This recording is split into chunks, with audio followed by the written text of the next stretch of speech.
Buenas tardes a todos.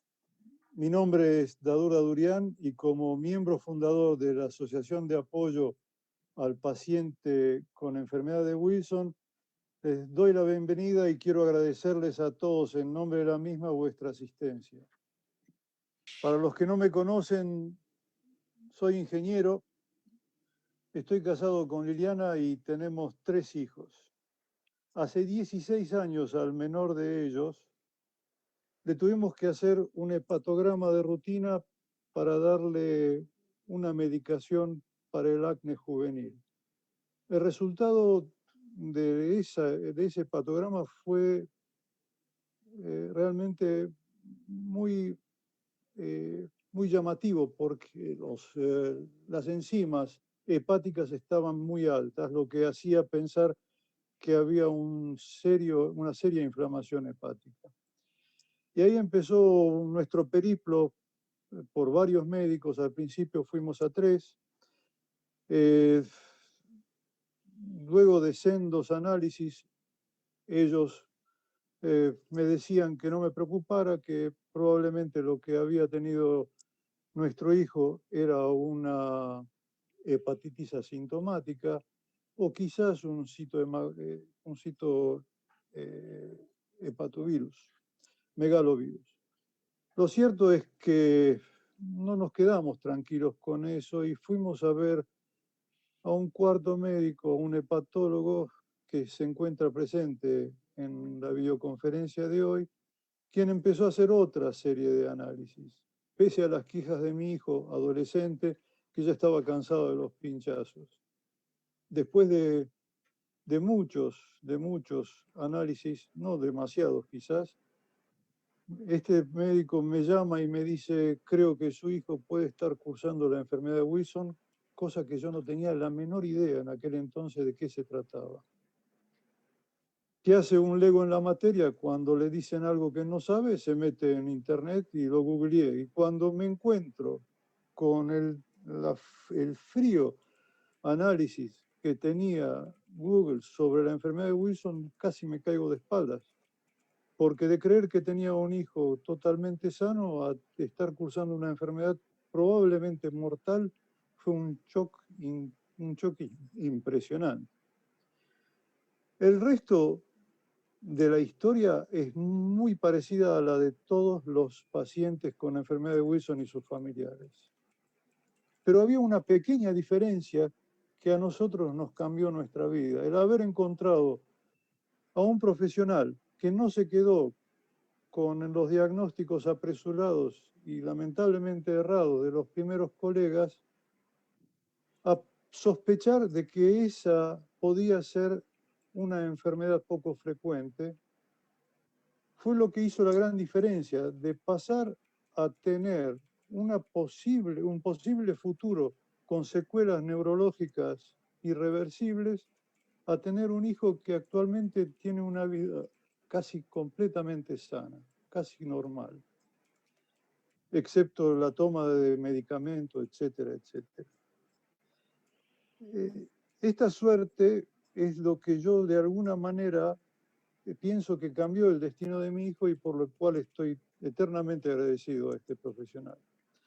La reflexión que les acabo de hacer en realidad cambió completamente mi cosmovisión. Como consecuencia de eso fue que con otros familiares de pacientes y pacientes de Wilson empezamos a pensar en hacer una asociación para la enfermedad de Wilson, cuyo principal objetivo era esto, es tratar de que esa tenue diferencia de conseguir un diagnóstico temprano y un tratamiento eficaz de por vida era lo que cambiaba el pronóstico de vida de un paciente de Wilson, con la idea de que mucha más gente pudiera tener esa misma suerte.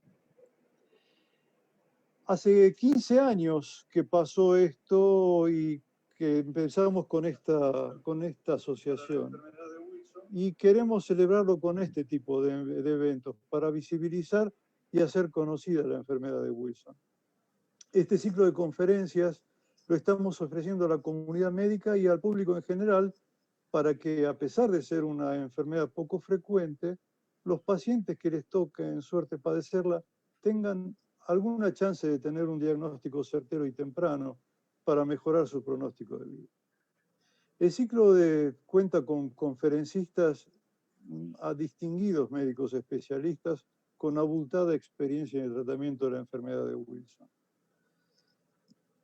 Y ellos son en realidad nuestros médicos de referencia en la asociación. La primera charla de este ciclo se dio el día 4 de diciembre del año pasado y estuvo a cargo del eximio neurólogo, el doctor Federico Micheli.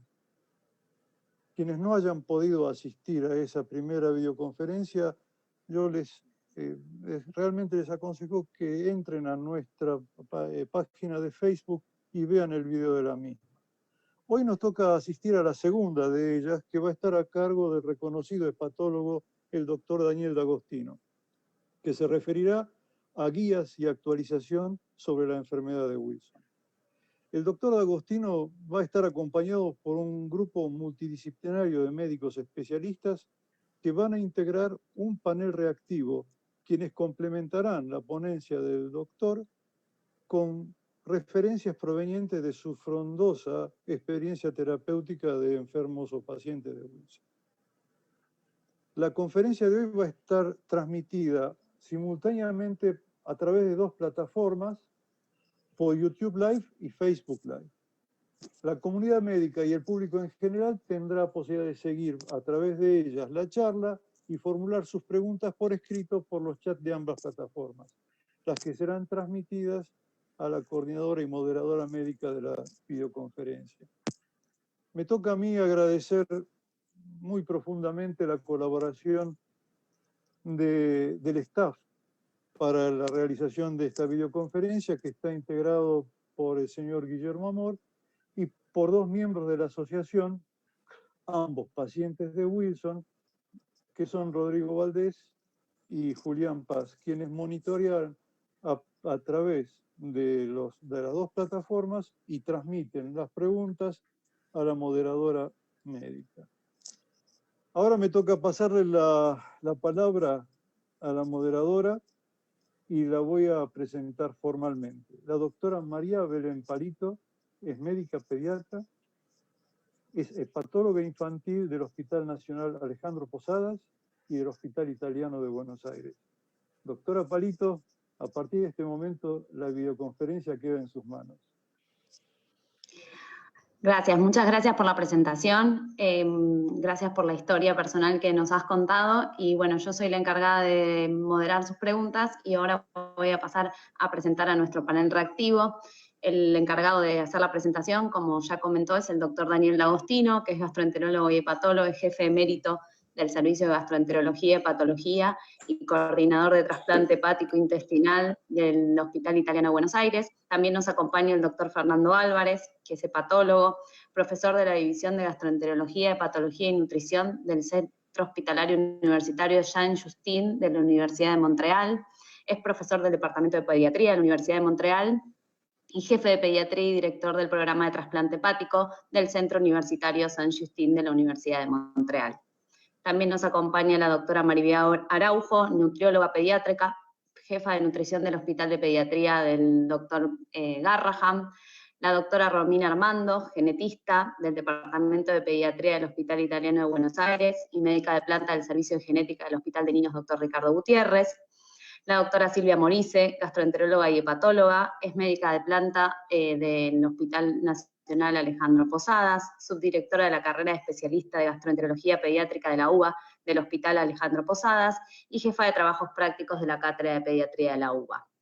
También nos acompaña la doctora Patricia Sorroche, bioquímica del Hospital Italiano de Buenos Aires, directora del Departamento de Bioquímica Aplicada del Instituto Universitario del Hospital Italiano de Buenos Aires y profesora titular de análisis clínicos en el mismo instituto. Ese es nuestro panel reactivo y ahora ya le dejo la palabra al doctor Daniel D'Agostino, que va a comenzar con la presentación.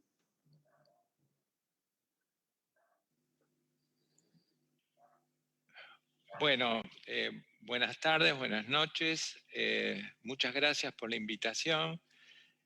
Para mí es un placer y un orgullo poder participar de esta reunión ya que la misma tiene un objetivo muy importante, que es descubrir la enfermedad de Wilson, tratar la enfermedad de Wilson tempranamente y poder, entre todos, evitar los daños que provoca tal enfermedad. Yo, en general, le pongo algún nombre a las charlas, conferencias, y esta le puse el nombre de guías, actualización, comentarios y algo más, porque el algo más lo van a aportar el panel reactivo probablemente, que vamos a terminar haciendo un coloquio que espero que todos participen.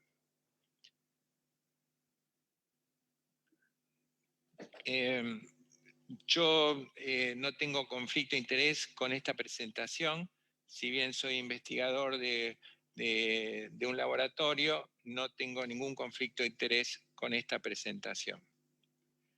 Los objetivos de la misma va a ser reconocer las distintas formas de presentación y las variantes clínicas de la enfermedad, examinar los conceptos actuales sobre las normas, guías, el estudio molecular y el tratamiento, y también valorar o, digamos, explicar el cribado familiar y el seguimiento general en la evolución de la enfermedad de Wilson y los pacientes. La historia de la enfermedad de Wilson no comienza hace pocos años. Esta es realmente una curva del tiempo, una flecha del tiempo, en el cual es parte de la historia original de una enfermedad. A mí particularmente me gusta mucho ver todos los que nos precedieron y todos los que hicieron lo que hoy podemos decir. Ya en el año entre el 1700 y 1800, había reportes o se reconocían algún grado de enfermedad que nadie sabía de qué se trataba. No se trataba porque eran fundamentalmente pacientes que tenían manifestaciones de tipo neurológico. En el año 1902 o 1903, Kaiser y Fleischer demostraron una particularidad corneal en algunos pacientes, que hoy lo conocemos como el anillo corneal de Kaiser y Fleischer. Pero fue en 1912 que Alexander Wilson, un americano neurólogo que trabajaba y estudiaba en Inglaterra, describe por primera vez los 12 primeros casos de la enfermedad. 1912. Ya ven que tenemos 109 años de recorrido de esta enfermedad. En 1913, un año después, se la reconoce como el responsable de la misma al cobre, y del 1913 pasan 30 años para que obtengamos algún tipo de tratamiento, que fue el tratamiento con VAR, que es un quelante. Posteriormente, la penicilamina en el 56, posteriormente la sal del zinc, el Trienten, y se hace el primer trasplante hepático de la enfermedad de Wilson en 1971. Pero recientemente, en 1993, ya muy cercano, se descubre la enfermedad en su expresión genética del gen, que es el ATPB7B, que es el responsable de esta enfermedad. El doctor Alexander Wilson publicó, que es neurólogo, publicó por primera vez en la revista Brain en 1912 los 12 primeros casos de enfermo de Wilson y relata en realidad esta enfermedad en una forma muy parecida como el doctor Daniel Alaguil demostró lo que hoy se llama el síndrome de Alaguil con las diferentes manifestaciones. Él mostró algo muy interesante en su primera, mostración, que es una enfermedad progresiva, que provoca una alteración del sistema neurológico y está asociado con cirrosis hepática. Probablemente se conocía esta enfermedad solamente por sus síntomas neurológicos, pero él pudo hacer esta característica de asociación, progresión y enfermedad cirrótica en los pacientes. La enfermedad de Wilson es un desorden genético autosómico recesivo que provoca la acumulación de cobre en el hígado, cerebro y otros órganos o tejidos. Y es, como les dije, la mutación de un gen, el gen ATPB7B, que está localizado en el cromosoma 13. Este gen juega un rol esencial a través de la codificación de un transportador, que es la ATPasa, que es requerido para la excreción de cobre dentro de la bilis. Esta ATPasa es el que permite que entrar el cobre en la ceruloplasmina, en una proteína, la ceruloplasmina, y poder ser el cobre eliminado a través de la bilis. Hasta la fecha, más de 700 mutaciones han sido documentadas.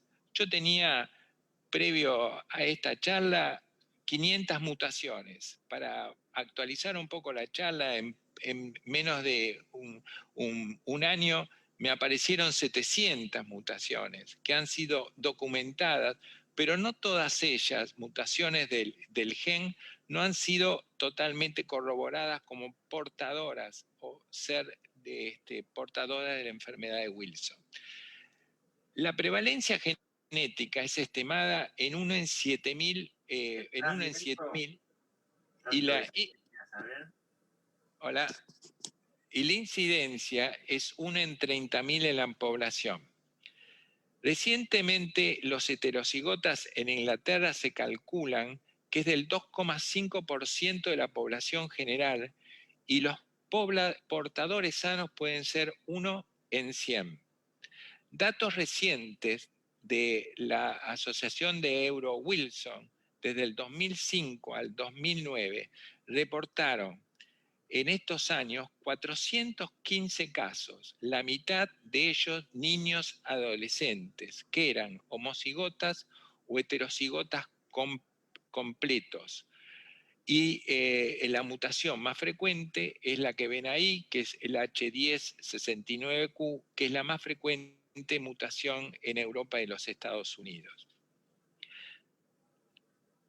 Recientemente, Peter Ferenczi muestra la historia natural de la enfermedad de Wilson. Así como le mostré la historia natural de lo que era la enfermedad de Wilson en sus descubrimientos y en su propia historia, esta es la historia natural de un enfermo con enfermedad de Wilson en la medida de que no tengamos diagnóstico o hallazgo de su enfermedad.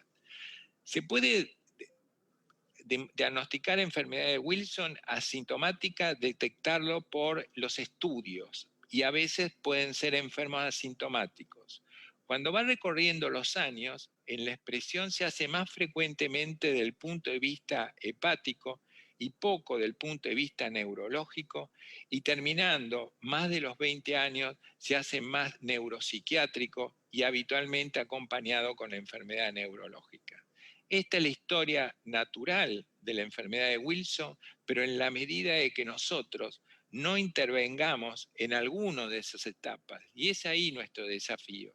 Si nosotros podemos intervenir y hacer un diagnóstico temprano, no tendremos enfermedad hepática y probablemente también bajemos el grado de enfermedad neurológica o psiquiátrica. ¿Cuáles son las dificultades diagnósticas que tenemos para hacer y llegar a estos objetivos? En general, el diagnóstico en niños, como le digo, es la clave del éxito, para mi forma de ver. Pero tiene que ser un diagnóstico temprano, ya que es esencial un tratamiento precoz y la planificación familiar. En niños es dificultoso el diagnóstico porque muchos de ellos son sintomáticos o asintomáticos, es decir, que ahí tenemos la certeza o el desafío médico. Hay escasez de estudios randomizados, en general de estudios, y no de gran alta calidad. Siempre hay confundidores. Los confundidores son la edad y algunos comentarios y estudios multidisciplinarios, no interdisciplinarios.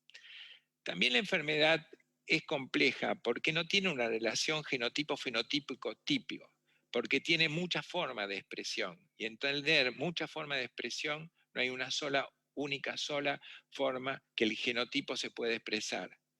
Hay pocas guías respecto a las manifestaciones neurológicas y psiquiátricas, y las guías se actualizan periódicamente, y las guías habitualmente son de las asociaciones de enfermedad del hígado. Por ejemplo, tenemos las guías de la Asociación Americana de Hígado, que fueron hechas por primera vez en el 2003, con una revisión del 2008 en adultos, y las guías de la Asociación Europea de Gastroenterología en el 2012, que fueron revisadas y propuestas en el 2018.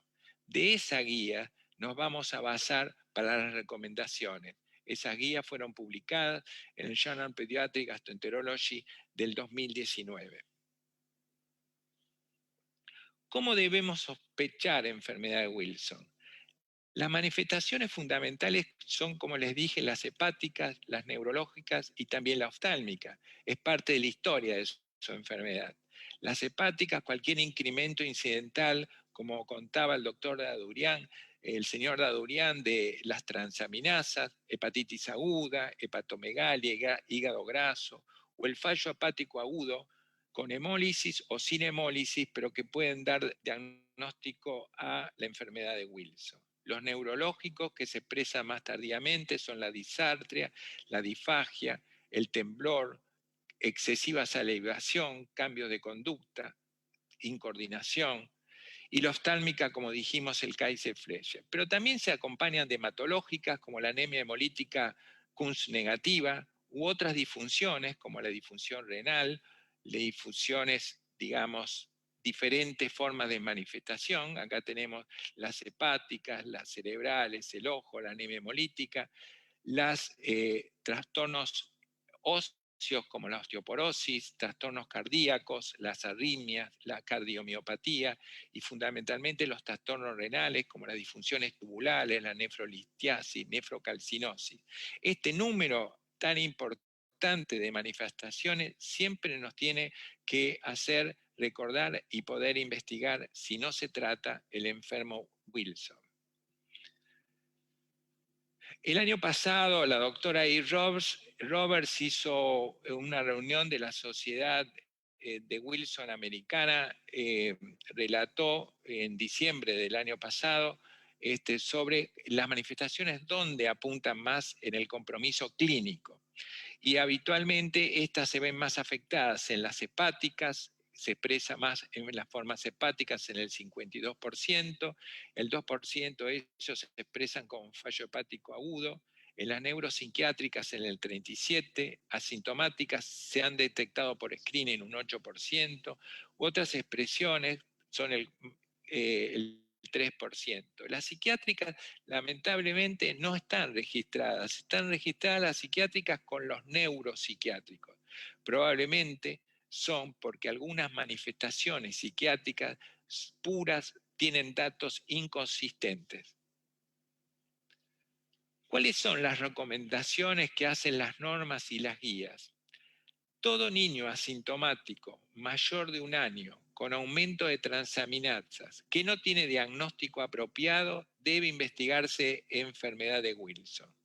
Pero en general la enfermedad se expresa aproximadamente a partir de los 4 o 5 años. Es raramente sintomático, digamos, antes de eso, porque hay necesidad de que el cobre vaya haciendo su depósito. Sin embargo, en las guías que se han mostrado, hay trabajos polacos y trabajos de la India que hay manifestaciones como hepatitis en etapas más tempranas.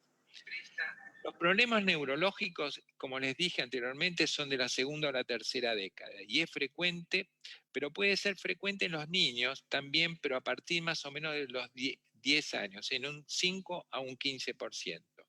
Estos chicos que tienen manifestaciones neurológicas cursan siempre manifestaciones hepáticas. El anillo de Kaiser-Fleischer en general no se ve tanto en pediatría, se ve más en adultos y aquellos que tienen manifestaciones neurológicas. La prevalencia de anemia hemolítica en la enfermedad de Wilson es del 6%, y habitualmente la edad media de presentación son el 12.6 años, entre 7 a 20 años. El diagnóstico de la enfermedad de Wilson descansa en el diagnóstico clínico y en pruebas de laboratorio. Las pruebas de laboratorio que hacen sustenta la misma son la proteína que se llama ceruloplasmina, el cobre sérico, el cobre urinario, la histología, el valor del cobre en tejido y el estudio molecular de las mutaciones. ¿Qué es la ceruloplasmina? La ceruloplasmina es una proteína de transporte del cobre que se une en el 90% del cobre circulante. Esto hay que recordar que es baja en recién nacidos, se eleva a la mitad de la infancia y declina lentamente en la adolescencia. En el niño más pequeño, para valorar la ceruloplasmina, debe ser a partir del año o sobre todo a partir de los 2 años. Hay un umbral de corte. Ustedes le vamos a poder preguntar a la bioquímica los diferentes niveles de umbrales y diferentes pruebas de reacción para medir la ceruloplasmina. Pero el nivel de corte habitualmente, que tiene una sensibilidad del 93%, una especificidad del 100%, es un nivel de corte de 14 miligramos. Sabemos que la ceruloplasmina es de 20 miligramos para arriba, y tener 20 miligramos es un nivel de corte con sensibilidad y especificidad, pero todavía muy baja la sensibilidad y especificidad, por eso al bajar el nivel de corte a 14, el diagnóstico se hace más certero. El cobre sérico. El cobre sérico se expresa de dos formas, en el cobre libre y en el cobre unido a la ceruloplasmina. Este tiene, en realidad, tiene algunas, se puede ver alterado en la falla hepática fulminante, puede tener pobre valor en algunas otras consideraciones, y tiene poco valor pero en el diagnóstico, pero sí tiene bastante valor en el seguimiento. El cobre urinario. El valor del cobre, en general urinario, que se expresa la excreción de cobre que tiene el paciente, el valor de cobre es menor del 90 gramos a las 24 horas. Esto tiene una sensibilidad del 79 y una especificidad del 88 en pacientes asintomáticos. Y paciente asintomático o con enfermedad leve puede ser normal.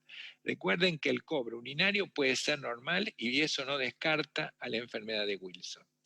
En general puede usarse una prueba, que es la prueba de penicilamina, y cuando se usa la prueba de la penicilamina, si este aumenta arriba de 200, tiene una sensibilidad casi del 88% y una especificidad del 94%. Los estudios genéticos. Los estudios genéticos dijimos que tienen más de 700 mutaciones. En el podemos diagnosticar personas afectadas en forma de heterocigota compuestas u homocigotas, lo cual determinaría la enfermedad. Pero hay veces que diagnosticamos heterocigotas sin otro alelo afectado y se transformaría esto en un portador.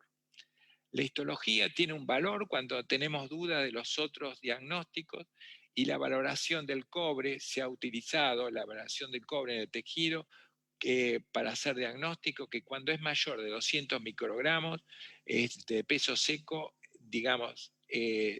puede ser un orientador diagnóstico. La histología, mirar, histológicamente, en cuando nosotros encontramos un hígado graso o cuerpos de Mallory-Denk, vacuolas de glucógeno o depósitos de hierro, y eso no son específicos solamente de esta enfermedad.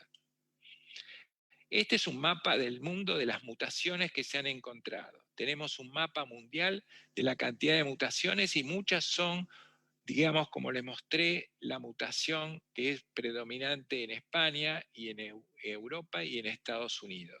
Es decir, que ya en todos los territorios tienen una mutación que se relaciona a la enfermedad de Wilson. ¿Qué pasa cuando un paciente tiene una enfermedad de Wilson? Cuando un paciente tiene una enfermedad de Wilson, tenemos que consultar al genetista para que haga el consejo genético. ¿Por qué? Porque con el consejo genético nosotros podemos hacer un cribado y estudio de lo que serían las relaciones de los familiares de primer grado. El screening puede comenzar después de los 2 años de edad, todo screening, y hay a veces que se han hecho screening del punto de vista intraútero, pero no tiene mucho valor el mismo, sino después de los 2 años.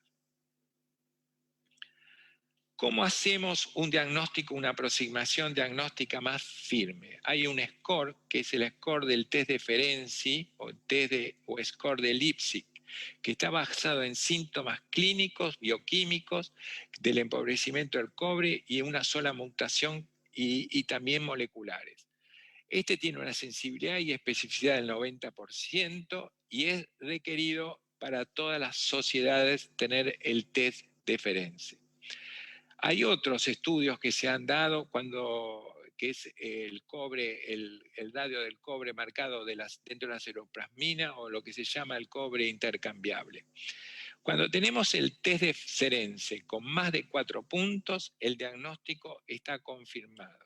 Este es el test de Ferenczi en el cual tenemos el score que implica el Kaiser-Fleischer, los síntomas neuropsiquiátricos, la CUMS, si es CUM negativa, anemia hemolítica, cobre urinario, sin hepatitis aguda, cobre en tejido, sin colestasis, ceruloplasmina y las mutaciones. El CON de Sereni no solo incorpora los valores bioquímicos y valores digamos, clínicos, sino incorpora las mutaciones. Y ahí le va a dar un puntaje que va a ser improbable, si es de 0 a 1, obvio, 2 a 3 dudoso, y más de 4 es diagnóstico de enfermedad de Wilson. Cuando uno tiene un score de 1 a 3 dudoso o más de 4 con enfermedad de Wilson, puede hacer el análisis genético. El análisis genético tiene varios pasos que me excedería en explicarlo para esta charla y sería útil después hacer un comentario o charlarlo con la genetista para que nos diga cómo manejar el consejo genético y estos estudios.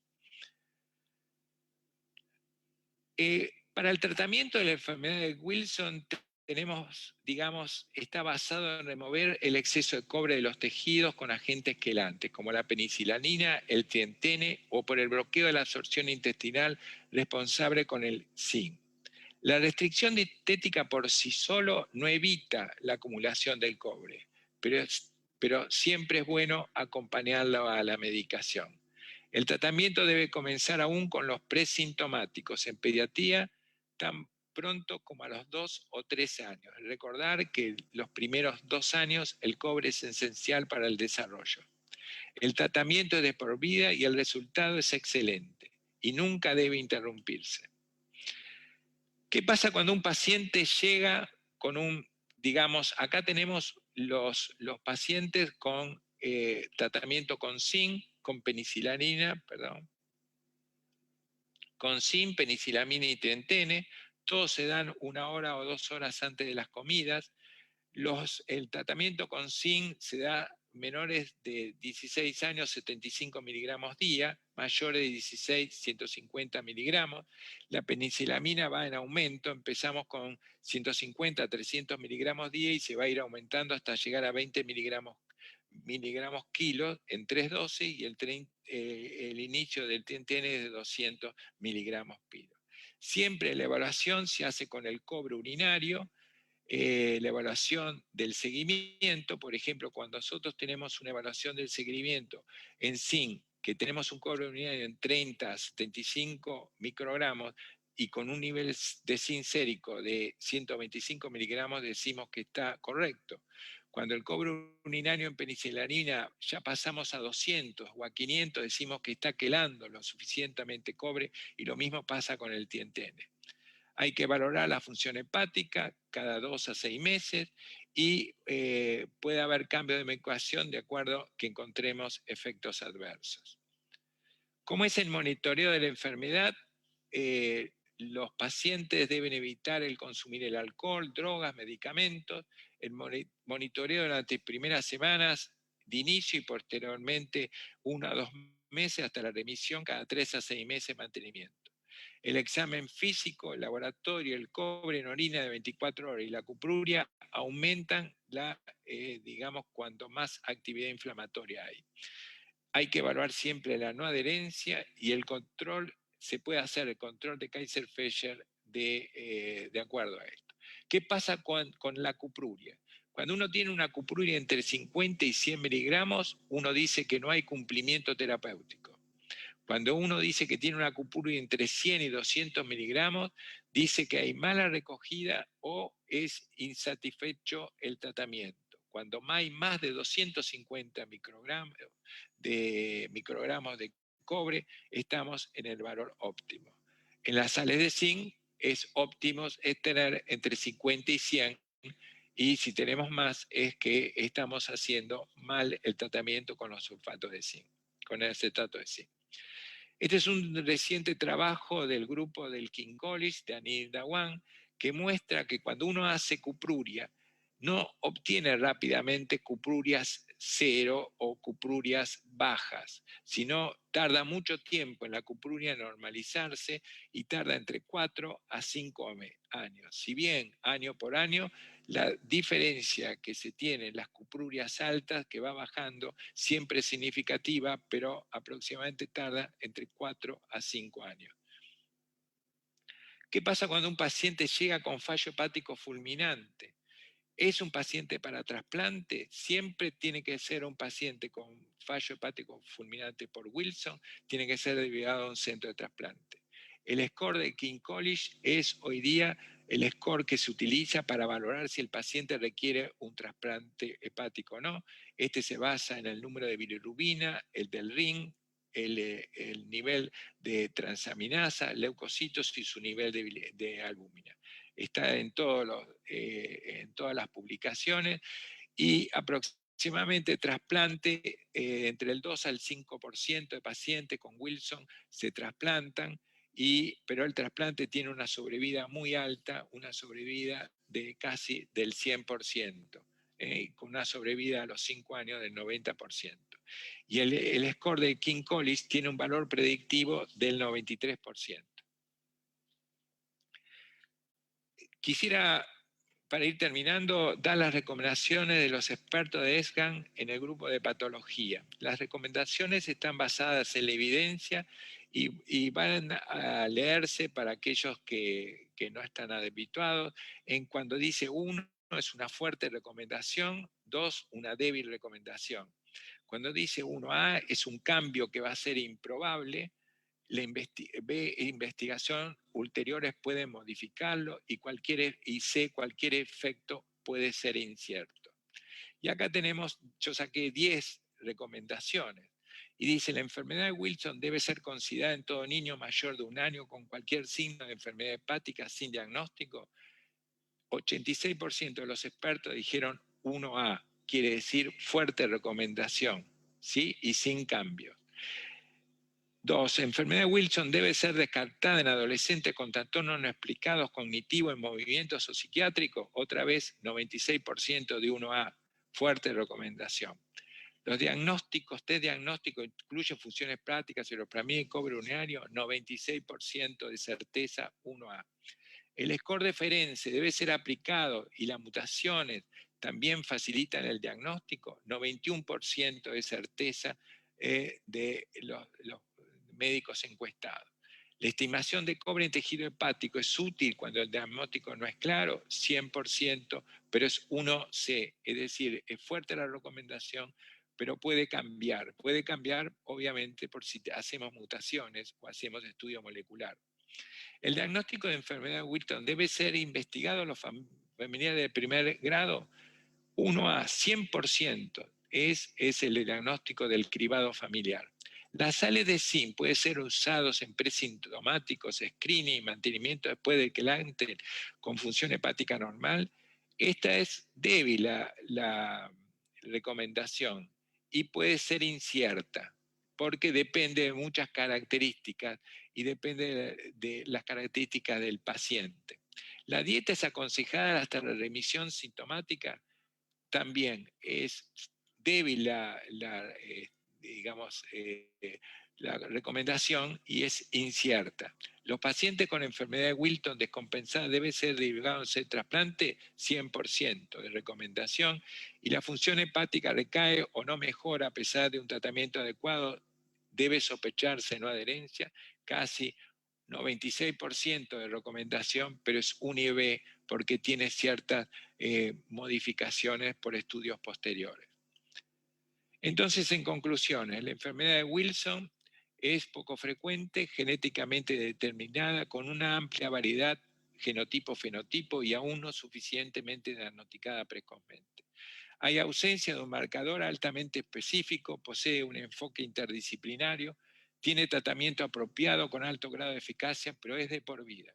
La falta de adherencia es un escollo significativo en la eficacia de la medicación y sobre todo es un problema en la vida y en la transición a la vida del adulto. Se requiere asesoramiento genético, cribados familiares y el acompañamiento y sostén de pacientes y familias es fundamental para el logro de los objetivos deseados. Direcciones futuras, usar otras drogas, el tetratimolibdato que se utiliza, pero tiene mucha toxicidad por ahora, terapia genética, terapia celular o corrección disfuncional con moduladores similares a la fibrosis quística. Recientemente, Peter Ferenczi hizo en el Journal Pediatric Hepatology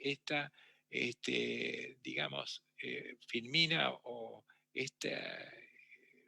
resumen de la enfermedad de Wilson, que sería bueno que cada uno la tenga y la tenga incorporada. Pueden buscar, esto es libre, lo pueden tener, que prácticamente todo lo que se habló está resumido en este cuadro y pueden tener permanentemente una orientación y un diagnóstico apropiado.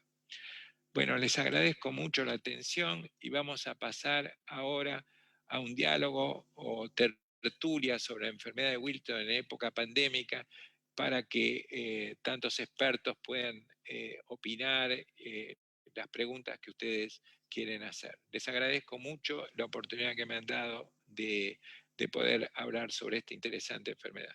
Gracias.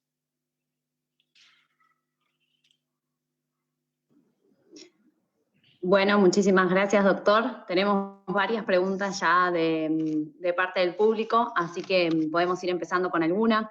La abro para los hepatólogos, para la doctora Silvia o para el doctor Fernando Álvarez. Nos preguntan desde el público si una mamá tiene Wilson y se estudia por primera vez a los hijos y la cupruria, cupremia y ceruloplasmina da normal, ¿eso ya significa que no tienen Wilson? ¿Debe seguir estudiándose a los hijos?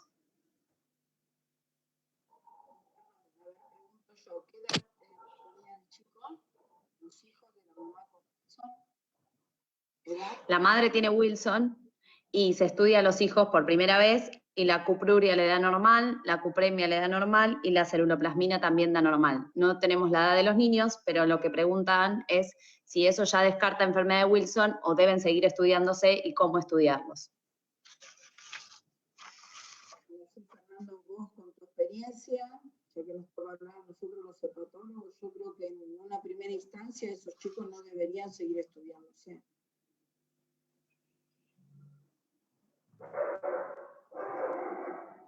A mí me parece que es así, si la mamá es enferma de Wilson, pero los chicos, los hijos, se estudian. Recordar que hay que estudiarlo a partir del año de edad, 2 años de edad. Recordar que los recién nacidos, como les dije, tienen ceruloplasmina muy baja, que la ceruloplasmina después aumenta, cambia. Si se estudian después del 1 o 2 años y los chicos no tienen cupruria o no tienen manifestación, no cupruria solo, sino ceruloplasmina normal, cupruria normal, y no tiene ningún signo de enfermedad, podrían ser enfermos que son heterocigotas, pero no heterocigotas bialeleicos, serían heterocigotas. Un poco acá podríamos que Romina puede contar algo, porque en realidad cuando se expresa la enfermedad, se expresa en los alelos, y si vos tenés heterogosidad, podés tener heterozigosidad por madre y padre que son portadores y se transforman en uno cada 4 chicos, el 25% va a ser enfermo y los otros van a ser portadores. Por ahí esos chicos se transforman en portadores, heterocigotas portadores. Pero para eso habría que hacer el estudio molecular.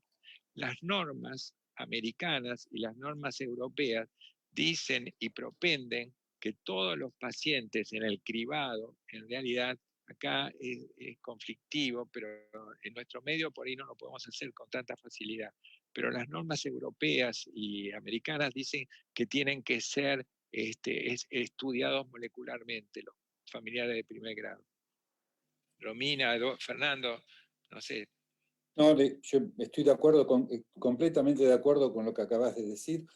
Lo ideal sería que la mamá, que conozcamos las mutaciones en la mamá y vemos cuáles fueron transmitidas o no a los niños. Y esto realmente, una vez que uno conoce las mutaciones, el estudio genético de la descendencia es muy fácil, porque se buscan mutaciones específicas. Sí, yo quiero agregar que, bueno, gracias también por la invitación, un placer escucharlo como siempre al doctor D'Agostino, pero recordar que efectivamente, al ser una enfermedad genéticamente determinada, como lo definió el doctor Daniel, digamos, algunas enfermedades genéticas vienen de la madre, otras del padre, pero otras como esta vienen de ambos, es decir, que el paciente afectado debe tener la información genética proveniente de mamá y de papá cambiado para que manifieste la enfermedad, que es el caso de la madre que cuentan en el caso del ejemplo.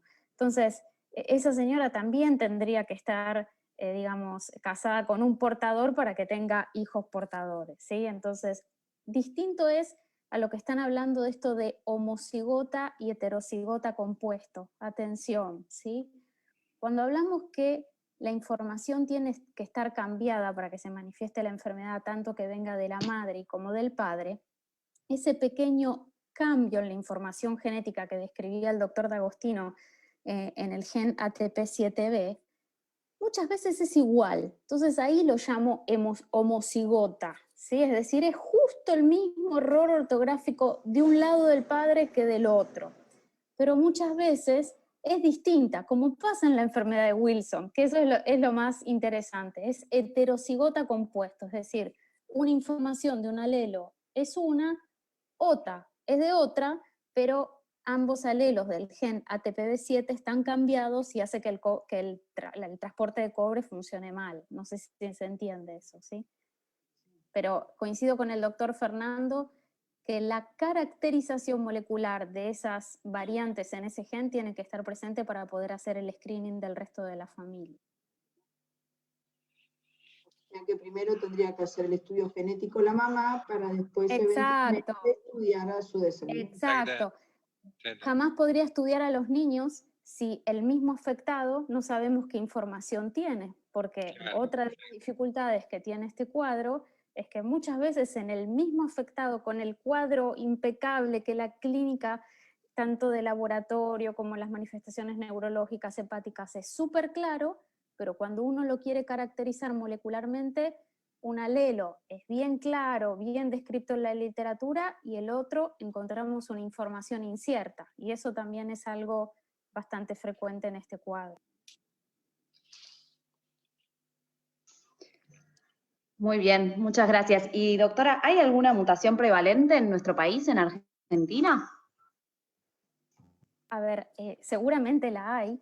Recuerden que tenemos mucha inmigración europea, digamos, por eso cuando el doctor D'Agostino mostraba los distintos algoritmos que hay para la parte molecular, tal vez si uno tuviese caracterizado a nivel poblacional, como ya sea el europeo o el asiático, donde está la variante más frecuente, en el algoritmo sería mucho más económico pedir esa variante y si viene negativo directamente la secuenciación del gen. En nuestra población argentina, a diferencia de la latinoamericana, tenemos mucha descendencia europea y tal vez pueda conseguir, pero digamos, la verdad que la estrategia en nuestro país sería ideal directamente la secuenciación del gen. Bien. Una pregunta para la doctora Araujo en cuanto a las restricciones alimentarias. Preguntan acá, ¿cuánto hay de cierto en el cobre, en el agua potable? ¿Cuáles son para usted las restricciones más importantes alimentarias que debe tener un paciente con enfermedad de Wilson? Hola, bueno, primero también quería agradecer todo este evento y la invitación. Mira, la verdad es que hemos vivido toda una historia de cambios en cuanto a las restricciones alimentarias. En un principio éramos mucho más exigentes en el consumo de alimentos con cobre, pero como en muchas patologías hepáticas, cuando uno hace restricciones, está jugando mucho con las deficiencias. Entonces, uno sabe que si el tratamiento quelante está bien llevado, es muy variable la absorción de cobre, depende de muchos factores, y entonces por ahí a veces sometemos a restricciones exageradas a los pacientes sin que sea tan necesario. La mayoría de las guías hoy en día lo que sugieren es restringir solamente los alimentos con muy alto contenido de cobre.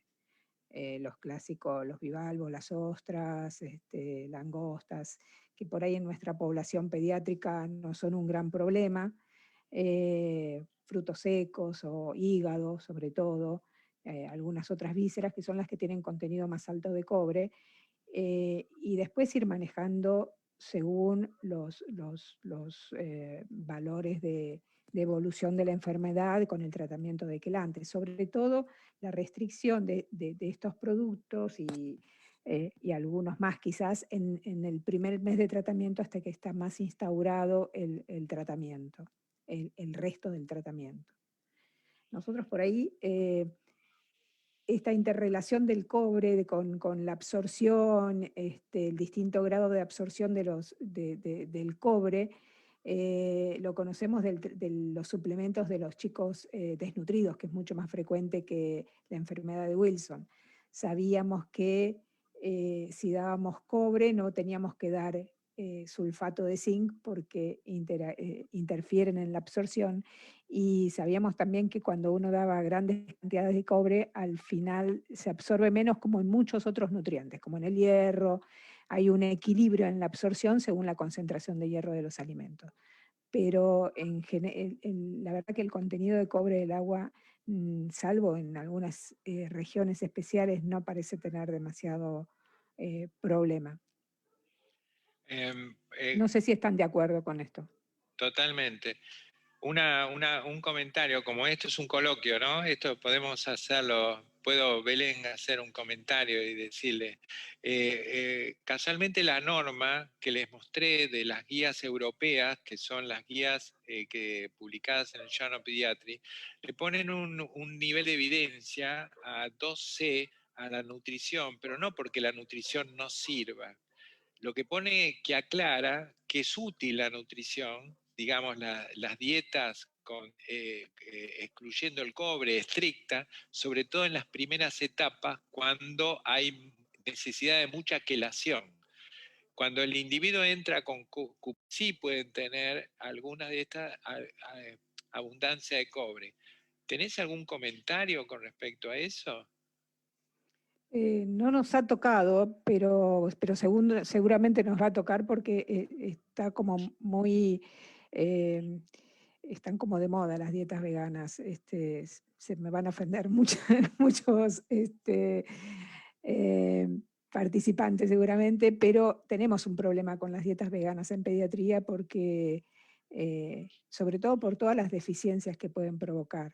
Eso es lo que me parece. El tema de las legumbres, hay muchos frutos secos que son muy ampliamente consumidos en las dietas veganas. Esto tiene que estar restringido. Si la dieta va a ser fundamentalmente en base a estos productos, la verdad que el consumo de cobre va a ser muy alto. Pero, la dieta, sí. La dieta, es decir, lo que preguntabas, Belén, del agua, dicen que el agua tiene un cobre de 0.1 parte por millón litro. Es decir, que tendría que tomar litros y Sí. litros de agua para poder...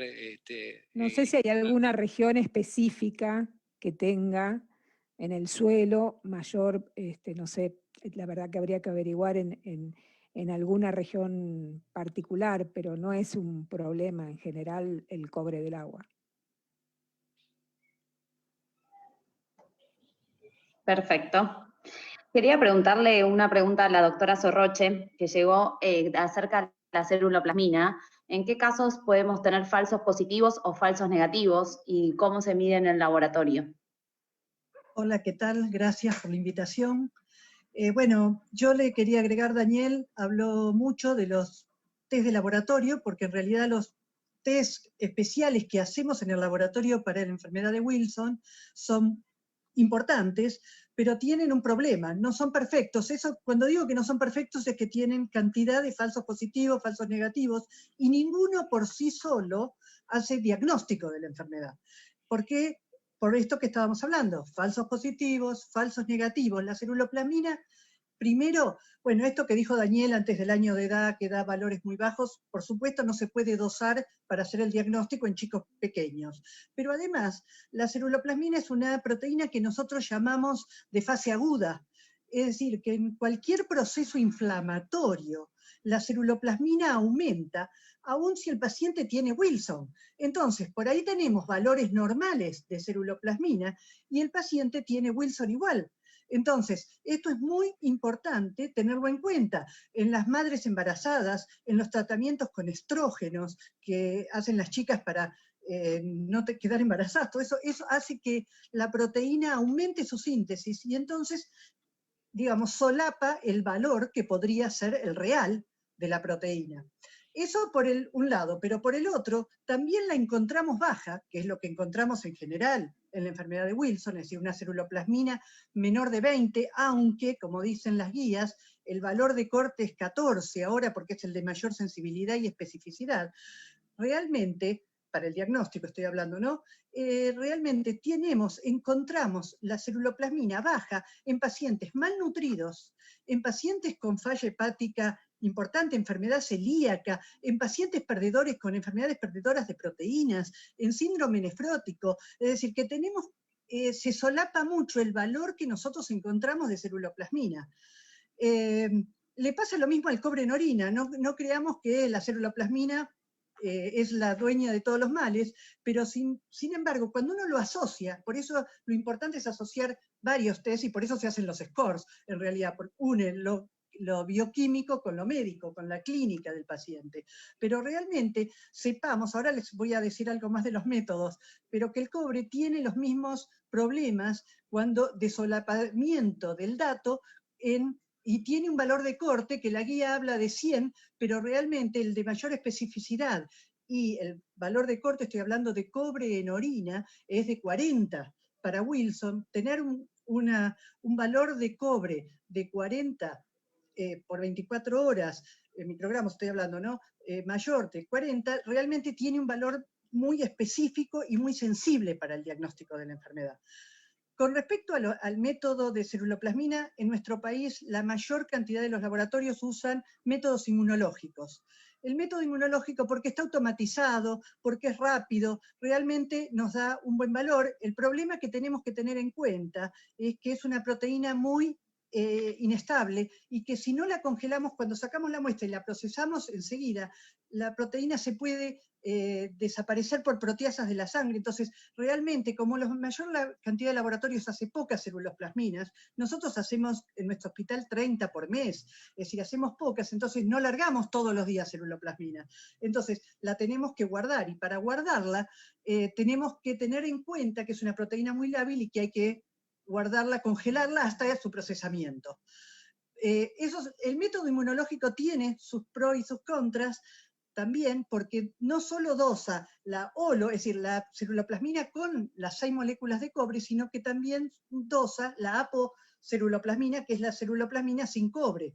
Entonces, por ahí da, ya les digo, datos de solapamiento que pueden ser normales y en realidad son bajos. Pero en realidad, o lo que dice la literatura actualmente es que hay un método, porque sabemos que la ceruloplasmina se puede dosar por métodos enzimáticos, porque ella tiene actividad de ferrooxidasa, pero estos métodos no están estandarizados en nuestro medio. Dicen que tienen mayor sensibilidad y especificidad. Hay un trabajo bastante reciente que habla del método y dice que es excelente, pero bueno, no lo tenemos en nuestro medio y no está estandarizado. Lo mismo que no está estandarizado es el valor de corte de 14. Cada laboratorio, cada país debería hacer su valor de corte. Yo estuve tratando de hacer, debido a esta charla, un corte para nuestra población, porque en realidad lo que dicen las guías hablan del trabajo de Hong Kong, que hicieron una cantidad de más de 600 pacientes, y entonces detectaron sensibilidad y especificidad para ese valor de corte, incluso para 10 miligramos, que les da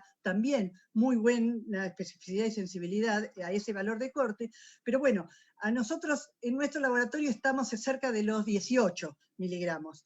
Pero bueno, no tenemos la cantidad de pacientes que han sido publicados.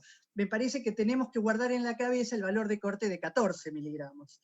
Así que bueno, eso era lo que les quería decir. Lo importante que nos llevemos es que no son perfectos estos estudios, ¿no? Es decir, que tienen estos falsos positivos, estos falsos negativos. No sé si quieren preguntarme algo más. Gracias, Doc. No, por favor. Tengo más preguntas del público, que están muchos preguntando acerca de la enfermedad de Wilson y el COVID. Si son pacientes de riesgo y de ser así, si se pueden vacunar o no se pueden vacunar los pacientes con COVID, los pacientes con enfermedad de Wilson para el COVID. ¿Qué opinan los hepatólogos?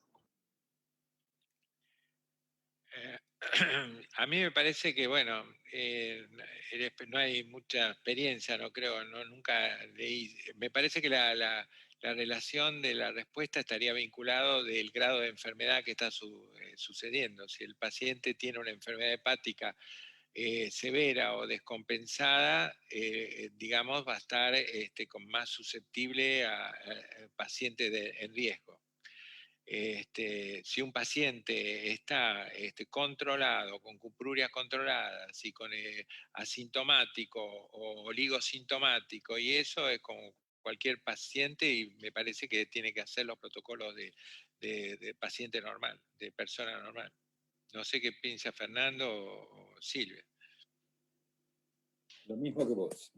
Yo pienso que un paciente controlado, tratado, no tiene ningún riesgo, ni si es joven, tendrá los riesgos habituales de la población general con el COVID, pero no tiene un aumento de los riesgos. La enfermedad de Wilson no tiene problemas inmunitarios, o sea que no solamente se defiende bien contra las infecciones virales, sino que reacciona correctamente con las vacunas.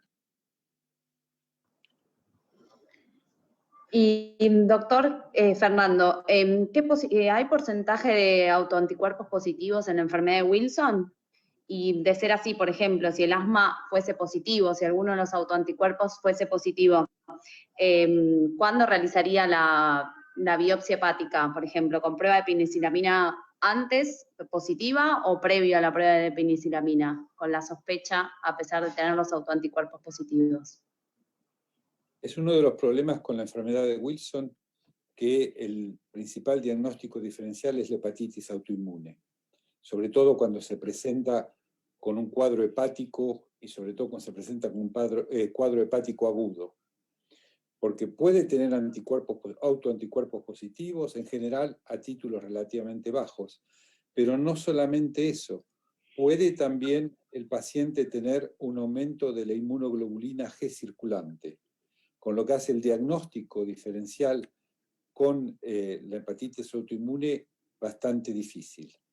El problema es que la biopsia hepática no es patognomónica, ni por uno ni por el otro. O sea que la biopsia hepática tampoco nos va a ayudar en pacientes que son complicados.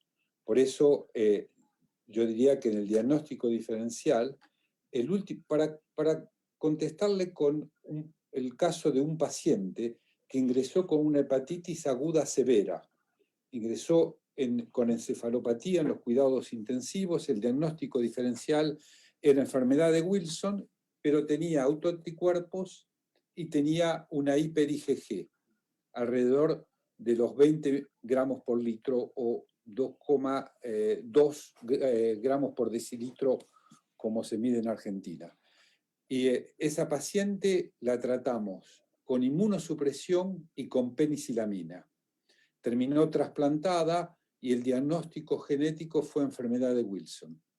O sea que el diagnóstico, cuando uno además tiene poco tiempo para decidir, es muy difícil porque necesita pruebas que llevan un cierto tiempo o que son complicadas con un paciente en insuficiencia hepática aguda severa y con encefalopatía. O sea, las decisiones hay que tomarlas rápidamente. O sea que no es el único ejemplo. O sea que el diagnóstico diferencial en algunos casos entre las dos enfermedades es difícil.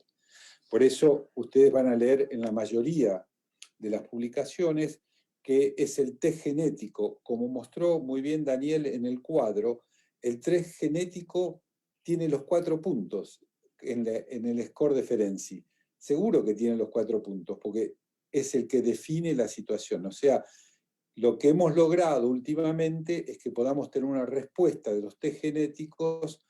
El último de los pacientes que teníamos dudas, tuvimos el test genético en 1 semana, cosa que es fantástico, porque nos facilita muchísimo el diagnóstico y nos facilita y nos evita muchos dolores de cabeza, sobre todo a los pacientes.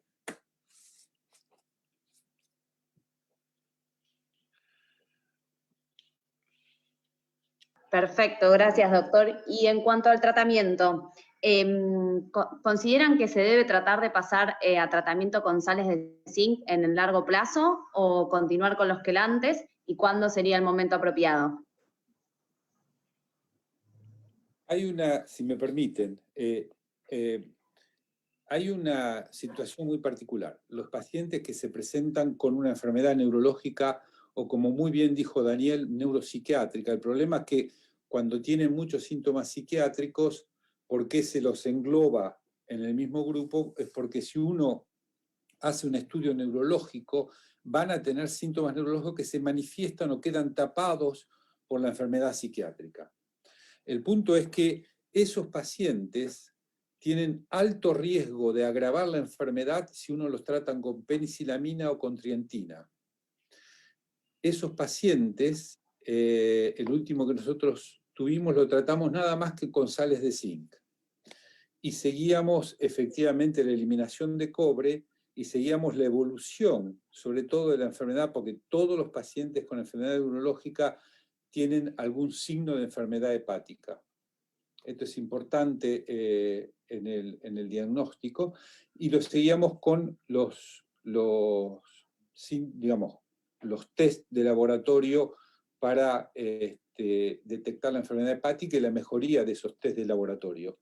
Y en realidad este chico anduvo muy bien. En este momento, 3 años más tarde, no tiene más tratamiento, no está más medicalizado por su tratamiento psiquiátrico y retornó a una vida normal, solamente con zinc. Se ve que no hay que eliminar la posibilidad de comenzar, aunque la enfermedad sea aguda, y digamos que hay cada vez más discusión en la literatura de comenzar en las enfermedades agudas, cuando sobre todo hay trastornos neurológicos o neuropsiquiátricos.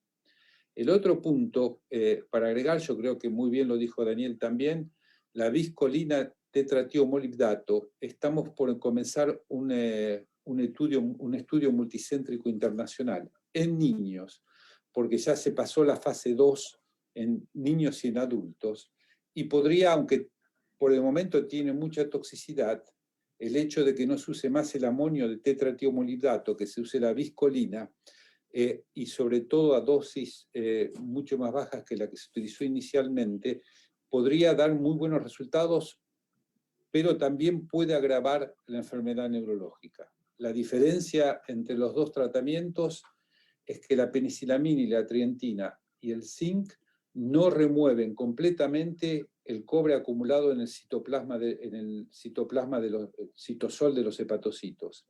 Por eso esos pacientes, en cuanto abandonan el tratamiento, recaen en un periodo inferior a 6 meses. El tetratiomolibdato tiene la ventaja de que bloquea la absorción, pero al mismo tiempo aumenta la eliminación, tanto en orina como en bilis, que es la vía natural de eliminación del cobre. O sea que podemos pensar que con el tetratiomolidato podemos disminuir la concentración total de cobre en los hepatocitos. Y eso me parece que, digamos, como dijo muy bien Daniel también, es el futuro en el tratamiento, probablemente el futuro inmediato en el tratamiento de la enfermedad de Wilson. Y después esos pacientes se podrían rotar a las sales de zinc. Bien. Un comentario de tetamolidato, que este también pasa barrera hematocefálica. Entonces, aparte de sacar cobre del hígado, también puede sacar cobre de cerebro. Y entonces puede cambiar bastante, digamos, la evolución de los pacientes.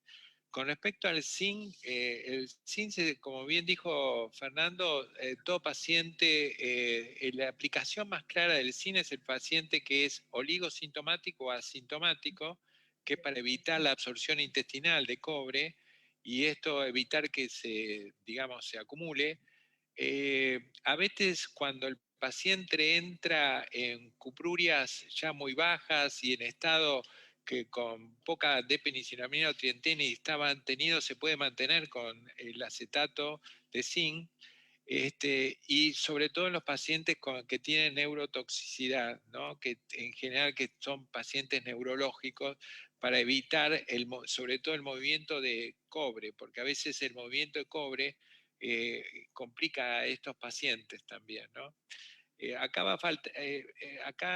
dentro de este panel obviamente falta el neurólogo, pero como hizo una reunión la gente de Wilson con el neurólogo previamente, entonces por eso no los invitamos, ellos dijeron todo lo que tenían que decir. Yo puedo hacer una pregunta a Belén.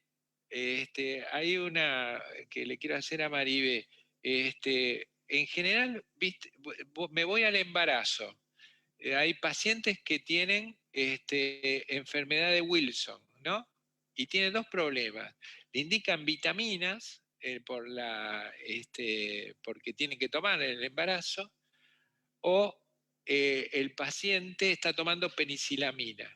Y dos preguntas: si en las vitaminas se tiene que fijar a alguien qué cantidad de cobre está tomando para saber qué vitaminas puede o no puede, porque hay veces que viste que los oligoelementos son bastante habituales en las vitaminas.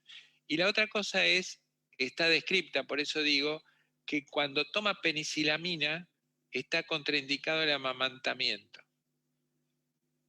Si algún comentario, y si sabes de esto. Estás muteada. Ahí está. Yo no tengo experiencia personal en seguimiento de embarazadas, pero en cualquier paciente, siendo no cualquier adolescente o cualquier paciente con enfermedad de Wilson, no puede recibir suplementos que tengan cobre. O sea, si va a recibir algún suplemento vitamínico, hay que estar seguro de que no tiene suplemento de cobre por razones obvias. En cuanto al embarazo, he leído que algunos prefieren tratarlos con sales de zinc durante el embarazo, pero no, de eso la verdad saben más ustedes que yo. No quiero meterme en la medicación quelante. Sí. ¿No?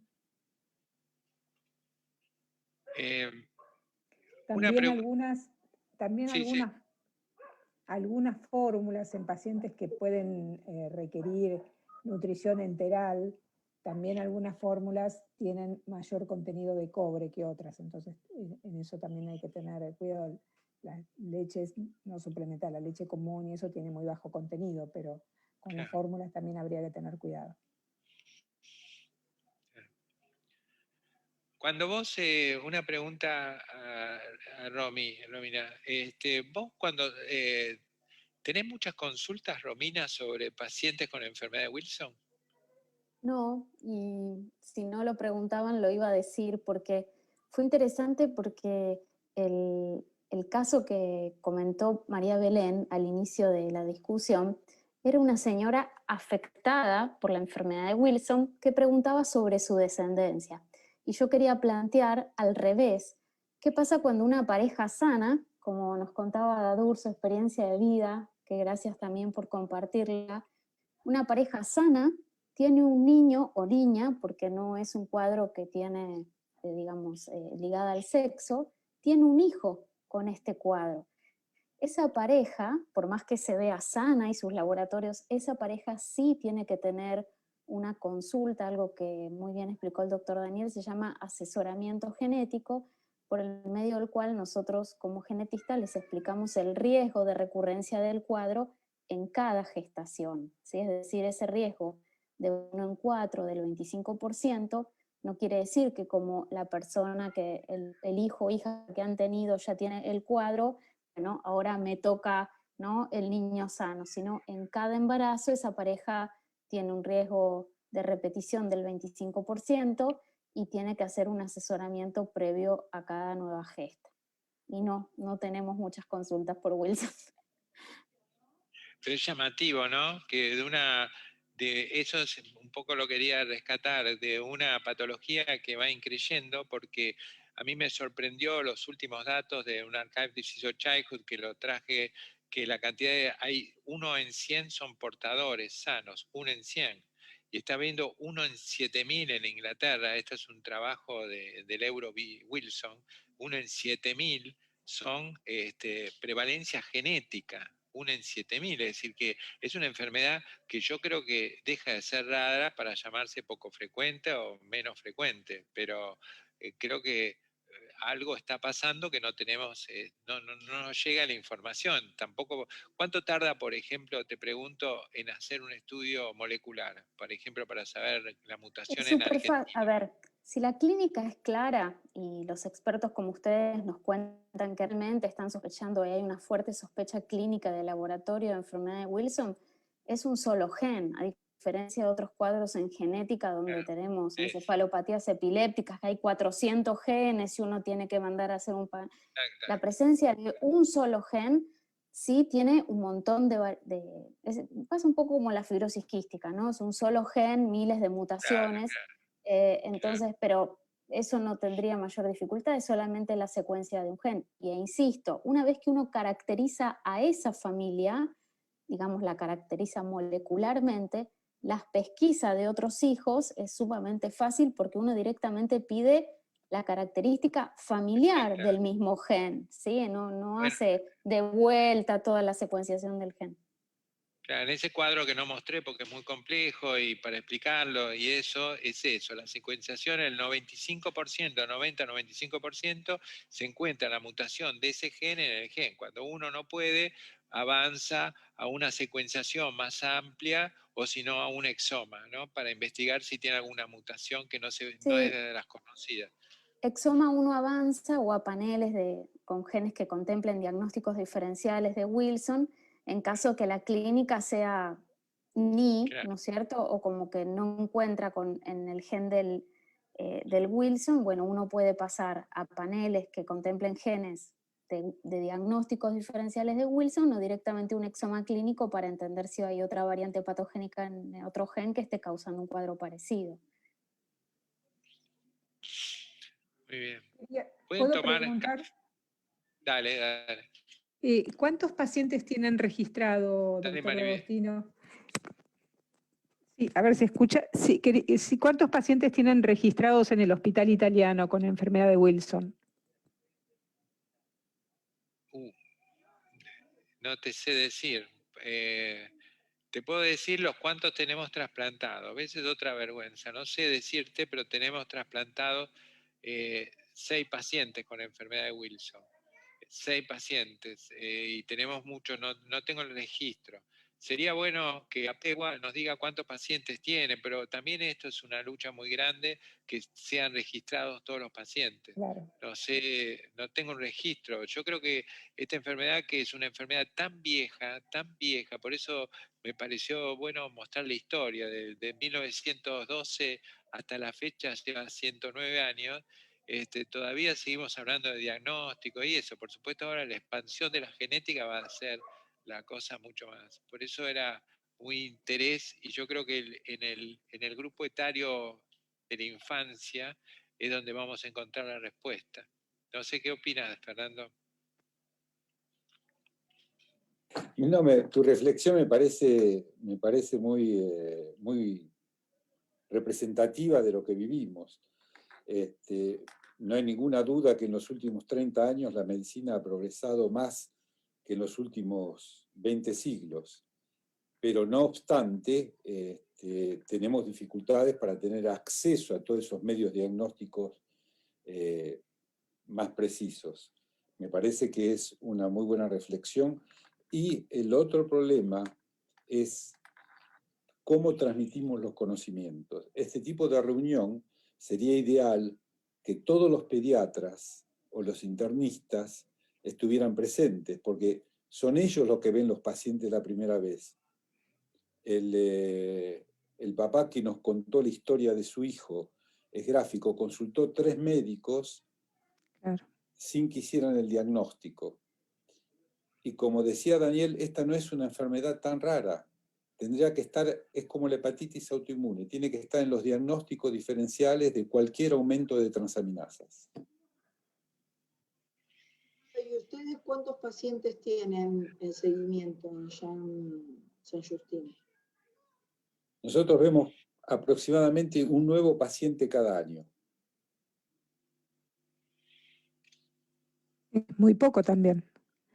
Yo lo comparaba con fibrosis quística, que más o menos es 1 en 2000, y tenemos muchísimos más, o sea, se pierde la relación, tenemos muchísimos más pacientes fibroquísticos que con enfermedad de Wilson. Seguramente el subdiagnóstico es muy, muy importante. Me parece que ahí juegan 2 cosas, ¿no?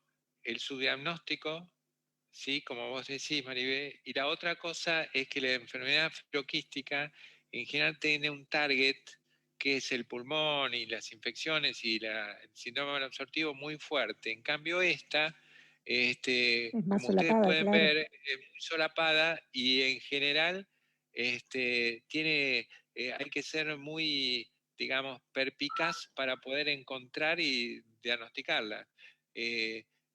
La gente de mi servicio ahora está ya totalmente adecuado a ver que ante cualquier paciente que tiene alguna dificultad le están pidiendo ceruloplasmina o le están pidiendo cupruria. Y bueno, y así encontraremos más pacientes y lo podemos hacer la orientación genética, pero si no, no va a pasar de eso. Hay que decir que el mensaje termina pasando, porque ahora todos los neurólogos y los psiquiatras le hacen a su paciente ceruloplasmina. El problema, como decía la doctora en bioquímica, es que la ceruloplasmina ligeramente bajo los niveles considerados como el umbral considerado como normal bajo, entonces nos mandan todos los pacientes para saber si tienen una enfermedad de Wilson o no. No nos molesta, me parece fantástico, porque de vez en cuando detectamos a un paciente con enfermedad de Wilson. Pero tenemos la segunda parte de la enseñanza, es mostrarle que hay algunos test simples que permiten eliminar la enfermedad de Wilson sin ir a ver al especialista. Patricia, dijiste algo muy interesante. Vos dijiste que los estrógenos, digamos, aumentan el nivel de ceruloplasmina.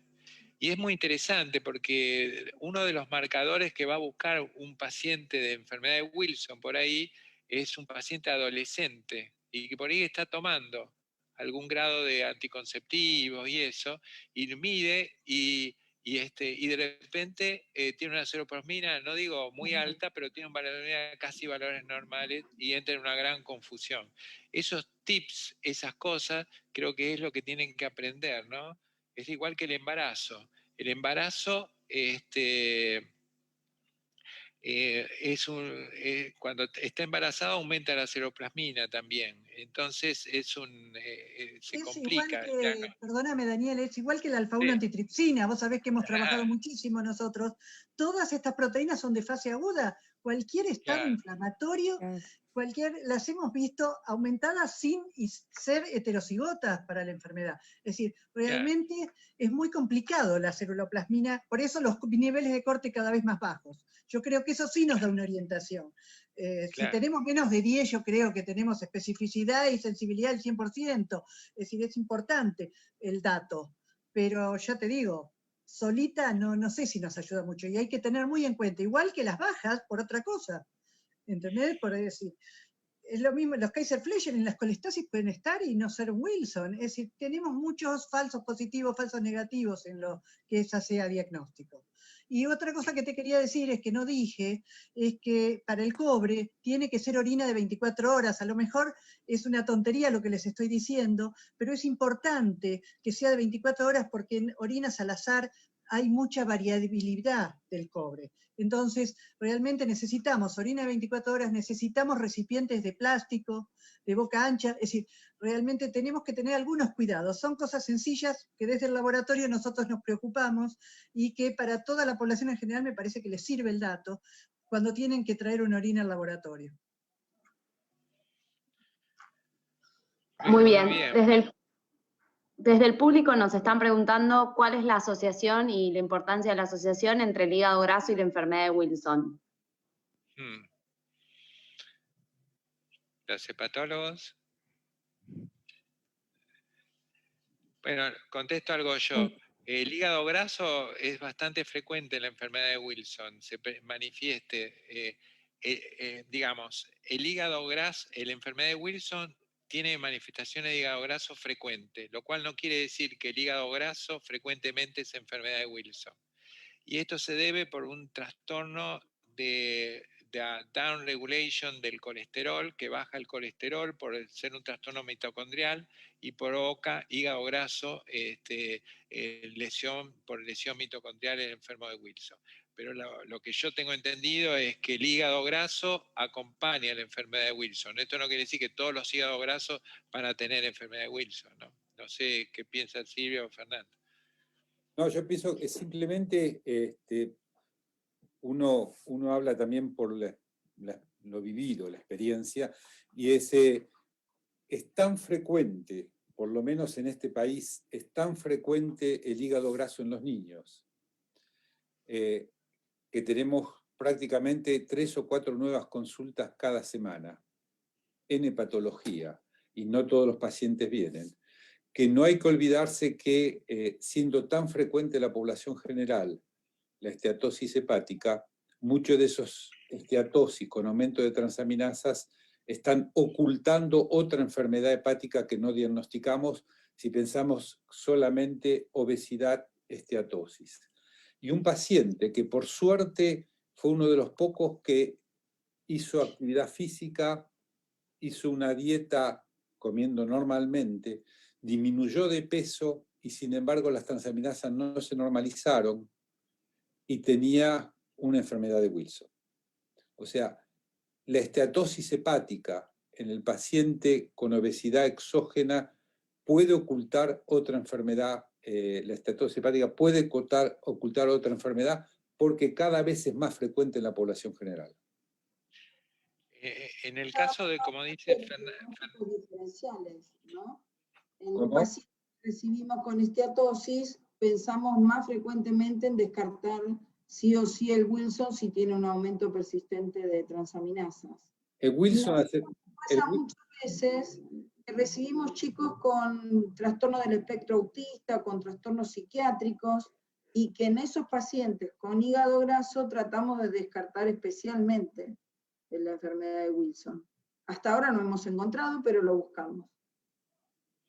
También hay que plantearse, cuando tenemos un paciente con hígado graso, que tiene actividad enzimática, discreta actividad, y uno piensa que puede tener una estatopatitis y eso, pero además es delgado.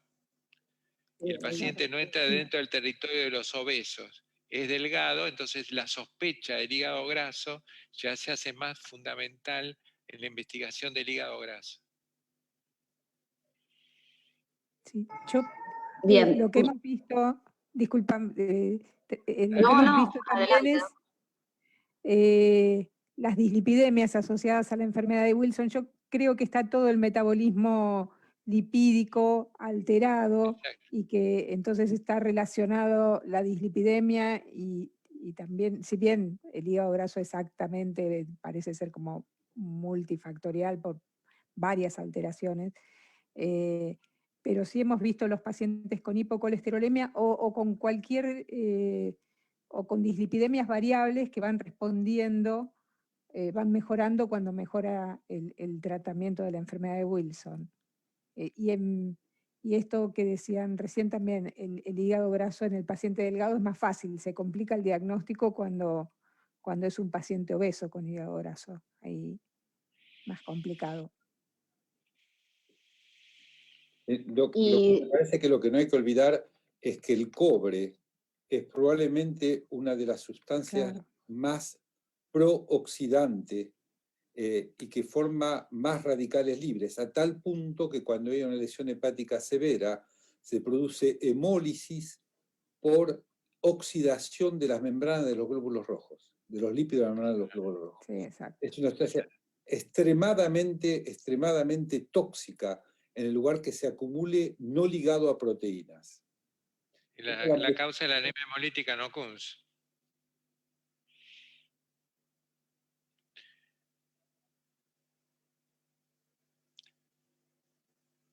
Estás muteada, Belu. Ahí estoy. Tengo otra pregunta del público. ¿Qué saben acerca de la terapia génica para la enfermedad de Wilson? Y eso se lo dejamos a Romina. La verdad no tengo experiencia en tratamiento. Terapia génica es muy específica y no, aparte, como imagino, como cualquier cuadro, en caso que se esté desarrollando no debe tener indicaciones, pero la verdad que no tengo experiencia en eso. Va a comenzar, doctora, va a comenzar un protocolo de estudio multicéntrico en América del Norte para indicar terapia genética en los pacientes con enfermedad de Wilson. O sea, nos contactaron justamente hace aproximadamente un mes para ver si queríamos contribuir con pacientes a este estudio sobre terapia genética. El punto que me parece recalcar, no sé si usted está de acuerdo, el punto es que cuando uno hace terapia genética con las armas que tiene actualmente disponibles, no introduce el gen normal en todos los hepatocitos. Aparte de los problemas con adenovirus, la reacción inmunitaria y todo lo que se produce, no logra transformar, y aunque lo haga con CRISPR-Cas, con el método de modificación de gen, cuando es posible, no modifica todas las células o los genomas de todas las células. O sea que no creo que, aunque hagan terapia genética, por supuesto que los hepatocitos que han sido transformados o modificados tienen una ventaja evolutiva en relación con los hepatocitos al lado que están enfermos. Pero para lograr que esta ventaja en la diferenciación y en la sobrevida de los hepatocitos puedan repoblar todo el hígado, se va a necesitar mucho tiempo y además sin que haya una transformación eventualmente maligna de los hepatocitos que están enfermos. O sea que se va a tener que hacer terapia genética con pacientes que siguen tomando probablemente la medicación.